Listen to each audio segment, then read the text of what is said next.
How to change the end-to-end encryption password in WhatsApp. First of all, open WhatsApp on your device and tap the three dots located at the top right corner to open the menu options. Next, navigate to Settings from the menu and select Chats. After that, tap on Chat Backup to access your backup settings. In the Chat Backup section, you will find the option labeled End-to-End Encrypted Backup. Tap on this option to proceed.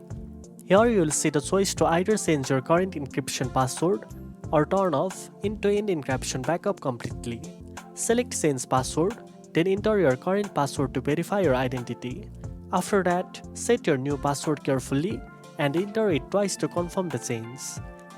Keep in mind that this password is crucial as it protects your messages and calls through end-to-end encryption, which ensures that only you and the person you are communicating with can read or listen to your conversation. Now you know how to change the end-to-end encryption password in WhatsApp. If you found this video helpful, don't forget to like, share and subscribe for more tech tips. Thanks for watching and I'll see you in the next one.